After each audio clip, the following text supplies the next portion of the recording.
I said in my last video that I was going to be using another 2x4 to proof a segmenting design that I've been working on, and got the design, and looks real good. But problem is, as I was getting started, my dust collector failed in the shop, and so I had to stop what I was doing and go back to work on my dust collector. If you remember, if you watched my videos, I built this thing. It was probably a year and a half, maybe. I don't think it was 2 years ago, but it may have been. It was a long time ago. Anyway, where I built a wooden impeller and attached it to a motor and built me a fan system and a Cyclone system and all that. And man, it works great. It pulls through 2 4-inch intakes at the same time. Super powerful, and it performed way better than anything I expected. But the problem with it, and the problem that I started out with, and if you remember, I experimented with a shaft and pulley and trying to reduce the speed of the motor to slow the impeller down a little bit. My impeller exploded inside the housing during that, and I came back with my follow-up video, and where I had fiberglassed the impeller and reinforced it and all that, and it held up great. It held up great, but the motor that I was using was this one, and it came out of my old Craftsman table saw. It's a 1-horse motor. Yes, 1 horsepower motor, but it spins at 3,450 RPMs, which is way too fast for a wooden impeller. Okay, the impeller is a large impeller, so it'll move a lot of air without having to spin quite that fast. Well, my fiberglass one came apart, and I mean, it blew all to pieces. Even some of the fiberglass tore and ripped. So anyway, I had to build a new impeller again. But that impeller had been on there for about a year and a half, 2 years. So I can't really complain. If I had put a warranty on my dust collector, then I couldn't get my money back for it because the warranty would have ran out a long time ago. So I did all right with that, and it's been no problem at all since. So until now. So what I did, I'm going to go through what I did, and I think this is going to work perfect. Okay, I built a new. Okay, well, I'll show you what I did. I built a new impeller. I've got another motor on here now.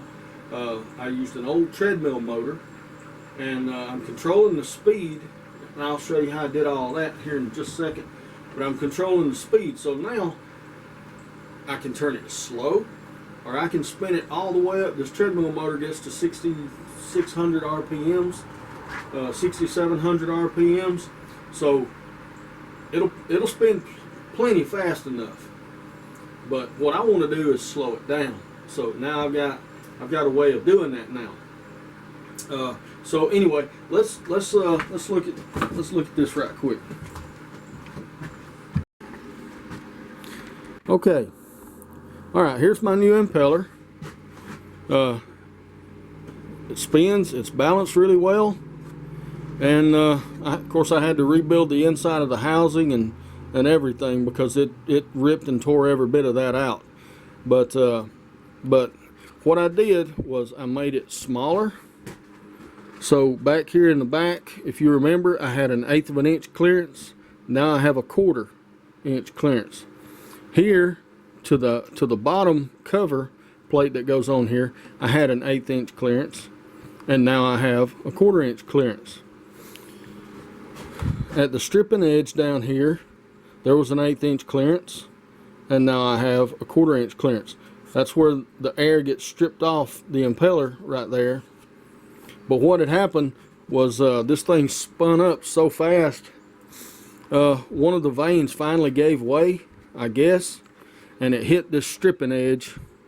And when it hit it, it just ripped all of this stuff apart in here, and it was flying around, and you know, it tore up this right here all the way around, and it just caused a big boom outside.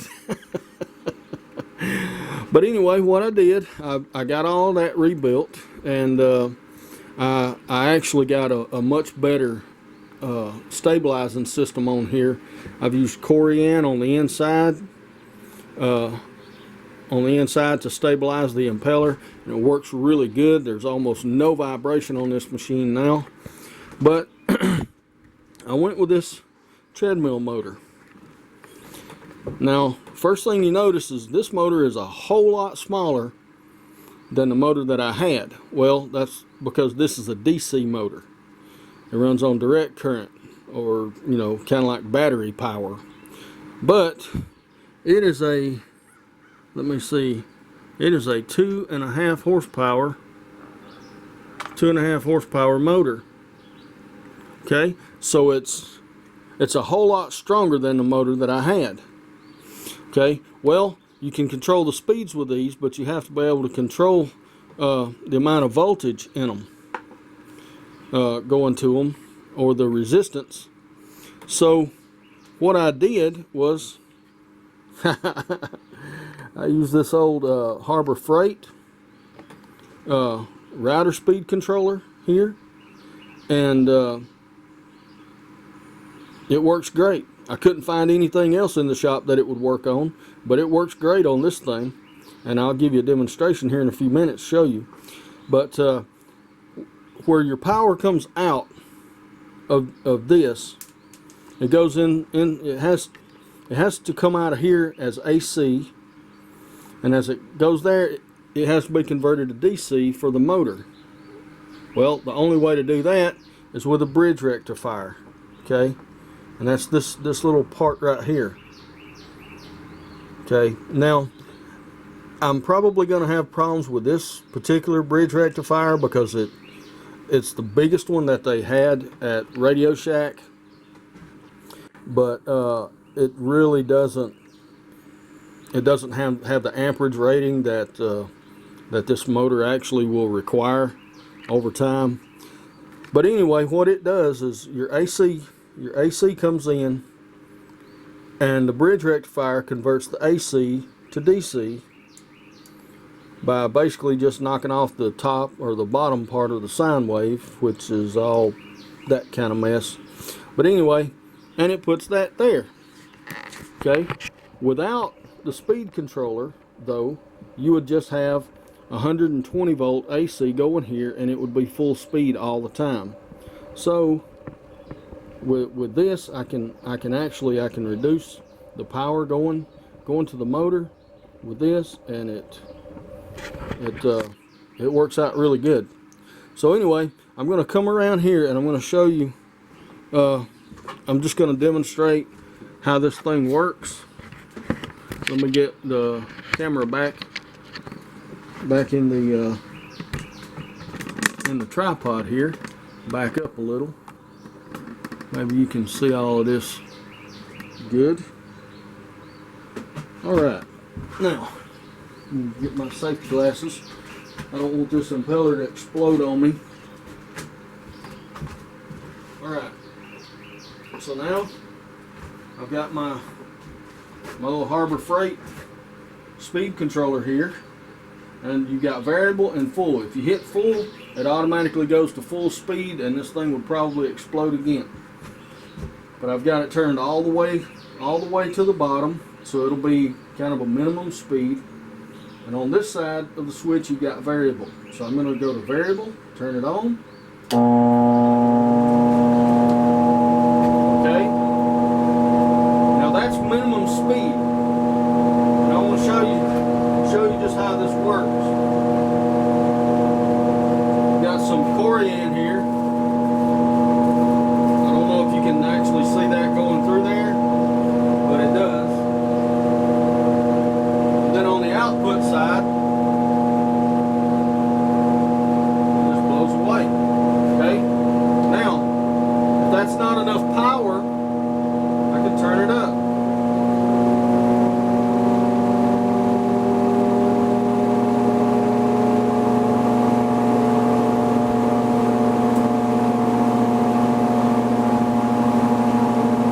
Medium range, and it's spinning a whole lot faster than it was. So let's try it now.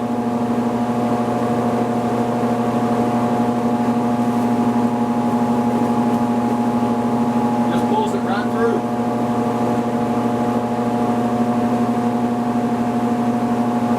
All right. And then to turn it off, I'm going to take it all the way back down. Turn it off. Okay. So now I can control the speed. Let me unplug this thing.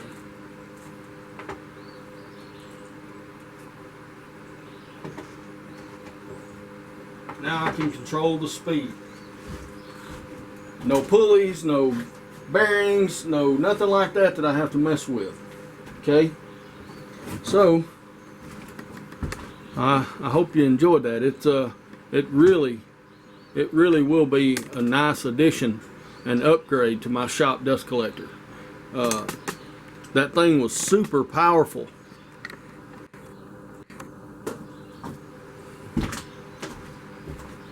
That dust collector outside has exceeded all my expectations.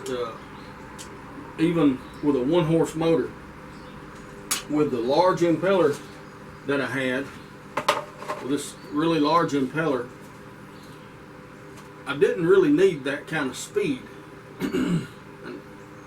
because I mean it was so powerful it pulls my gates shut. Now I have to kind of wedge them open in order to keep them open. So I mean, and it just works great. So anyway, I think it's going to work better with this now. I'm going to take this outside and get it reinstalled, and I'll be back once I get all this reinstalled.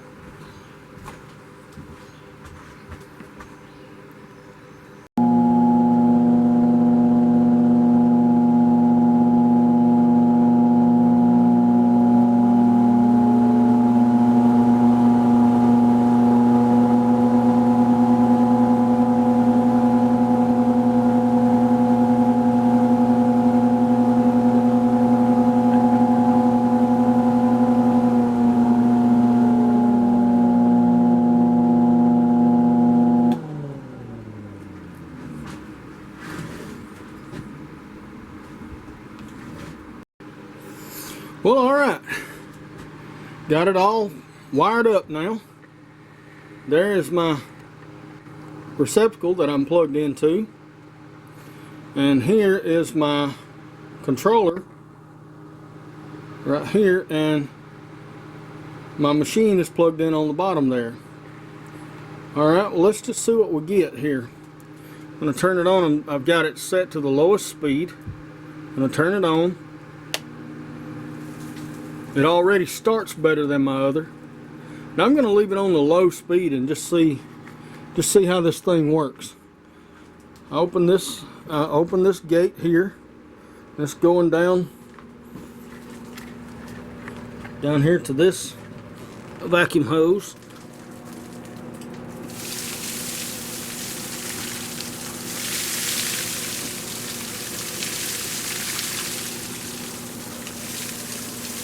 That's pretty good. That's at absolute minimum. I'm going to turn it up now and just see what we get.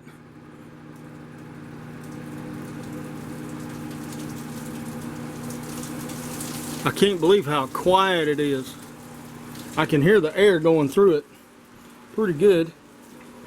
You can hear it here. Alright, now I got me a pile here. Let's see what it'll do. Oh yes, sweet.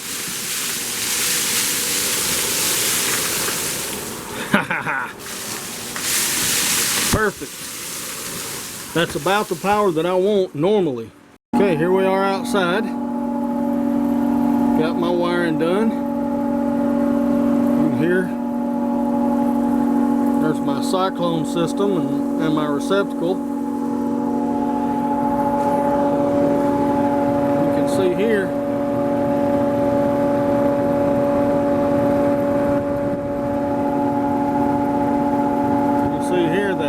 that's my output. This is my intake. It goes around my Cyclone and into the receptacle. Hopefully, if all works right, which it did before, so there's no reason it shouldn't now. Okay. All right. Well, there we go. I can finally get started on my other projects again. But yeah, my dust collector it just exploded out there. That motor's still good, so if I find a use for a 3450 RPM 1-horse motor, I've still got it. Thing is, it just pulls way too fast. And like I said, it would operate two 4-inch vacuum ports at the same time and pull very strong from both. And that's what I wanted when I built it. But I don't normally use it in that configuration, so I wanted to be able to slow the motor down. And this is what I came up with. There's lots of resources on YouTube about how to control the speed of a DC motor. Really, the only way I know of to do it with an AC motor like I had is with, if it's a 3-phase motor, and use a speed control inverter, or a what do they call those things? Anyway, frequency drive or something like that. Oh, VFD, variable frequency drive. Now, but I went from this to a DC speed control fan that now, if I want it to get that fast, I can definitely go that fast with it, but I don't need it that fast all the time, and or most of the time I don't need it that fast. Probably the medium, or probably the medium setting on that thing will get me exactly the air flow that I need. It'll use less power in the shop, and I've got a way more efficient motor out there. Why didn't I use the speed control that came with the treadmill? Because it's broke. That was my first try. I tried to use it, and for some reason it's not putting out DC power. I've got it going through my bridge rectifier, but it's still not putting out DC power. Not my bridge rectifier, but a potentiometer. But it's still not putting out DC power. So, well, I went ahead. I had that Harbor Freight speed control sitting up there, and I thought I would just try it, see if it worked, and it worked great. These dimmer switches, though, let me see, I've got one laying around here somewhere. A dimmer switch would not control that motor. It controlled it fine as long as it wasn't under a load, but as soon as I put the impeller on there, dimmer switches don't work. I thought it was broke. I went and bought a new one, hooked it up, and it don't work either. So a dimmer switch is not good for controlling, a high speed or a high powered motor like that is. At 2.5 horse, I consider that a pretty high powered DC motor around the shop. But anyway, that's I'm getting back on my 2x4 project. I've got it right here. I'm sorry. I know I told you that this was going to be my next project, but I had that catastrophic failure, and I had to address that problem before I got started. Dust collection in here is an absolute must when I'm sanding and stuff like that. Keep that stuff away from me. So anyway, y'all have a good day. I hope you enjoyed the video, and I'll see y'all down the road.